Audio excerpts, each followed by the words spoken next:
Fear is the path to the dark side.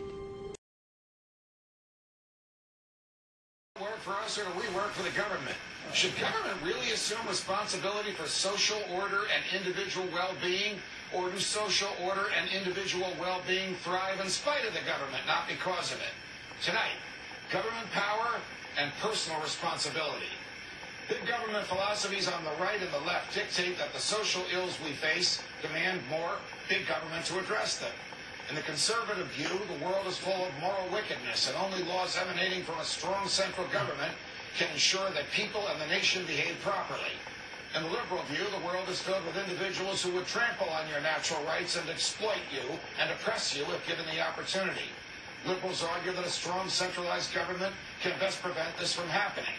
They claim that it is necessary, in fact, for the well-being of people to have a strong government to protect them, and that any opposition to a strong central authority that they say is dedicated to the protection of the weak and the poor is opposition to the weak and the poor themselves. So too, conservatives claim that any opposition to a centralized legal authority that they say will regulate morality is opposition to morals themselves. Conservatives believe that only the government can protect us, and liberals believe that only the government can bring about the most good for the most people. They're both wrong. Libertarianism is based on the idea that government, insofar as it is the centralization of power, is just another tool for violating people's rights. And because of the exclusive right to violence that the government holds and enforces, that tool becomes most powerful, a very powerful one, for those who would prefer to maintain their power through force rather than through efficiency or competition, and for those in power who would impose their version of a moral existence on everyone else. Advocates of liberty would instead remove that tool and return individual freedom to the individual himself. It is particularly pernicious, then, when the argument is deployed that those who advocate liberty are somehow cold-hearted or even disdainful of the weak or the poor, or that they are amoral or immoral. Nothing could be further from the truth. Government and centralized power is the reason the poor are poor and the weak are weak, and the reason many people can't find work. Welfare systems were constructed not to combat social ills. If they were, they've failed miserably. Rather, they were constructed to create dependency among the governed that would tie their health and well-being to the health and well-being of the government. As the parallel construction of warfare and empire building shows, the government can be very effective in mobilizing to advance its goals.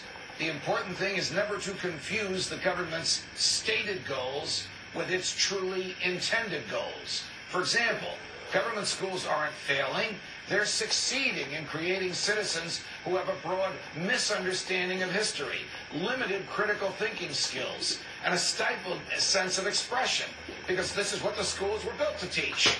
On the other hand, the Clinton-Bush-Obama war policies didn't fail, despite the sectarian violence unleashed in Iraq or the increasingly bleak and haphazard violence in Afghanistan. Nation building and counterterrorism were their stated goals, but the intended goal is to lubricate the gears of the military-industrial complex while continuing to push the boundaries of American empire deeper and deeper into the affairs of foreign peoples and countries. Libertarians don't want to dismantle the warfare-welfare state so as to allow barbarians at the gate, nor do we want to condemn the poor or the weak to destitution.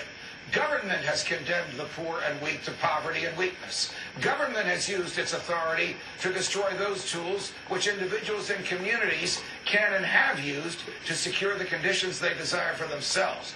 Government, in fact, uses authority to break communities altogether by taking the responsibility for the poor and the weak, and so de-incentivizing individuals, their families, and the community from doing so.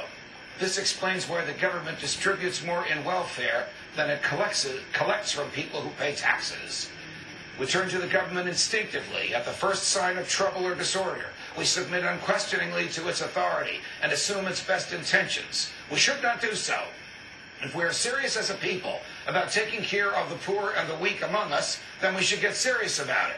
When we allow the government to take care of our social ills for us, we shrink from our own personal moral responsibilities. And all we get is more social ill and less freedom. The answer is to return to first principles.